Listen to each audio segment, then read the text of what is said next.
को लेकर राजनीतिक घमासान एक बार फिर तेज हो गया है। मुख्यमंत्री उमर अब्दुल्ला ने के हालिया बयान ने सियासी हलचल मचा दी है। बीजेपी, कांग्रेस और नेशनल कॉन्फ्रेंस सभी दलों ने अपने अपने अंदाज में इस मुद्दे पर मोर्चा खोल दिया है। आइए जानते हैं स्टेटहुड की सियासी जंग पर यह खास रिपोर्ट।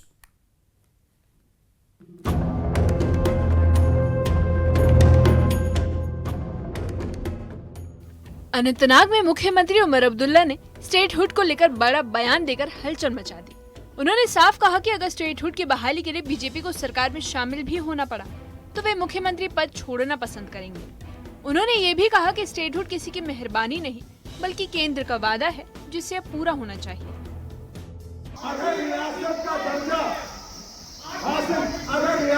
दर्जा हासिल करने के लिए बीजेपी को हुकूमत में शामिल करना जरूरी है तो मेहरबानी करके मेरा इस्तीफा आप लोग कबूल कर लीजिए और यहाँ किसी और एमएलए को आप वजीर आला बना के बीजेपी के साथ हुकूमत बनाओ। मैं बनाने के लिए तैयार नहीं हूं।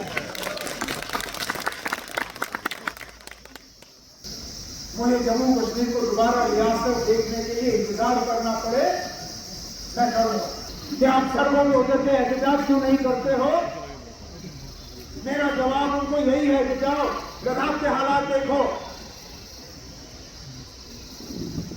अरे ना लद्दाख पे भाई बोलने में उन्होंने 1 घंटे का इंतजार नहीं किया,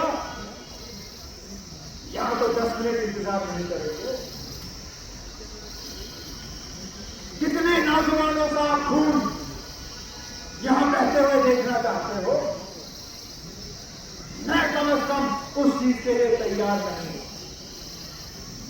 हम लड़ेंगे, जमहूरी तरीकों से लड़ेंगे, पुरान तरीकों से लड़ेंगे, आईन और कानून के दायरे में अपना जो है अपना हक हासिल करेंगे। लेकिन यहां के लोगों के घरों में मैं तबाही और बर्बादी लाने के लिए तैयार नहीं। मुख्यमंत्री उमर अब्दुल्ला के इस बयान पर बीजेपी ने तीखी प्रतिक्रिया दी है। प्रदेश अध्यक्ष सत शर्मा ने कहा कि उमर अब्दुल्ला बयानबाजी से पहले गंभीरता समझे। उन्होंने आरोप लगाया कि उमर अब्दुल्ला अपनी नाकामियों को छिपाने के लिए स्टेटहुड का मुद्दा उठा रहे हैं। पहलगाम के आतंकवादी हमले के बाद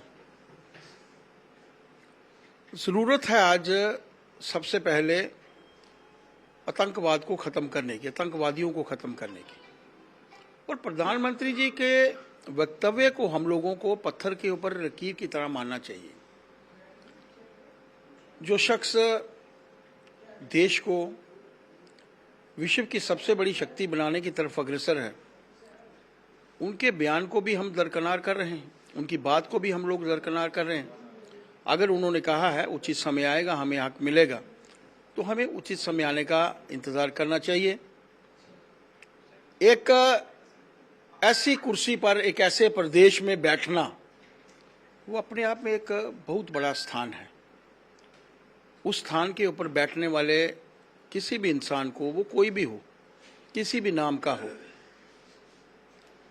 जम्मू कश्मीर हमारे देश का मुकुटमणि है। यहाँ से एक भी बयान पूरे विश्व को जो है वो अफेक्ट करता है। बचकाना हरकतें हम लोगों को नहीं करनी चाहिए। सोच समझकर बयान, इस देश के हित में हम लोगों को कार्य करना है। स्टेटहुड की बहस में नेशनल कॉन्फ्रेंस ने भी अपने रुख को स्पष्ट कर दिया है। पार्टी के प्रवक्ता तनवीर सादिक ने कहा कि एनसी अपने मकसद से विचलित नहीं होगी। उन्होंने कहा कि जनता की आवाज उठाना ही पार्टी का मकसद है। पार्टी प्रवक्ता तनवीर सादिक ने विधानसभा सत्र में स्टेटहुड और लंबित चुनावों का मुद्दा जोर शोर से उठाने की बात कही। देखिए, स्टेटहुड तो हमारा राइट है। स्टेटहुड हमारा, जिस तरह इस मुल्क के बाकी स्टेट्स हैं उसी तरह हमारा भी राइट है। हम हमारे पूछने के बगैर हमसे स्टेटहुड लिया गया और स्टेटहुड अगर हमारा हक है तो हमको, जिस तरह सुप्रीम कोर्ट ने, जिस तरह यहाँ के इस मुल्क के वजीर आजम ने, होम मिनिस्टर ने हमसे वादा किया, तो मुझे लगता है उसमें कोई गलत नहीं है। हम चाहते हैं कि जल्द से जल्द जो लोगों की डिमांड है और वो स्टेटहुड की, वो जल्दी से जल्दी दे। देखिए, सबसे इम्पोर्टेंट चीज़ है, बहुत सारे मसाइल हैं, बहुत सारे प्रॉब्लम्स हैं जो रुके हुए हैं स्टेटहुड की वजह से। हम चाहते हैं कि जल्दी स्टेटहुड आ जाए ताकि यहाँ के जो मसाइल है वो ठीक हो जाए। जहाँ तक उमर साहब की बात है, उन्होंने क्लियर कर दिया। स्टेटहुड हमें बहुत इंपॉर्टेंट है और शायद सबसे इंपॉर्टेंट है, लेकिन उसकी जगह हम अपना जो कॉल है, जो हमारा एजेंडा है, उसको हम छोड़ेंगे नहीं, ना हम उसके ऊपर कोई कॉम्प्रोमाइज करेंगे। कांग्रेस पार्टी ने भी इस मुद्दे पर सरकार को घेरने की तैयारी शुरू कर दी है। प्रदेश कार्यकारी अध्यक्ष रमन भल्ला ने कहा कि कांग्रेस स्टेटहुड की लड़ाई को अब और तेज करेगी। उन्होंने ऐलान कर दिया है कि पार्टी आने वाले दिनों में जम्मू कश्मीर में डोर टू डोर कैंपेन चलाएगी। पार्टी के कार्यकारी अध्यक्ष रमन भल्ला ने बीजेपी को निशाने पर लेते हुए कहा कि सत्ता में रहते हुए बीजेपी लोगों का मुआवजा और राहत देने में नाकाम रही है और अब राज्य का भविष्य दांव पर लगा दिया है। स्टेटहुड हमारा हक है, वो खराद नहीं है। भाजपा ने बिट्रे किया, लद्दाख के लोगों को भी बिट्रे किया और जो उनसे वादे किए थे, वादा खिलाफी होने के बाद आज लद्दाख की क्या पोजीशन है, मिसहैंडलिंग हुई है वहाँ के हालात के बारे में। सोनू जो कल तक जो भाजपा का मौत पीस था, आज किस कटघरे में उसको यहाँ पे खड़ा किया।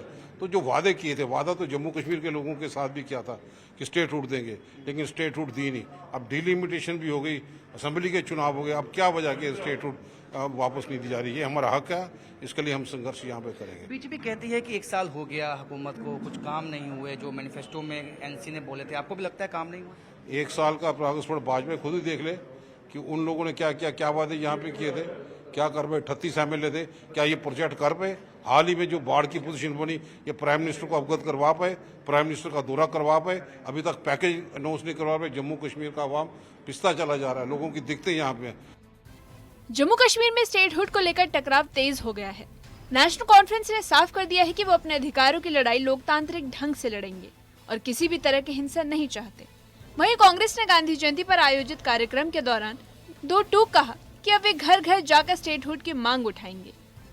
बीजेपी ने इस पर पलटवार करते हुए उमर अब्दुल्ला को विकास कार्यों का श्वेत पत्र जारी करने की चुनौती दी है।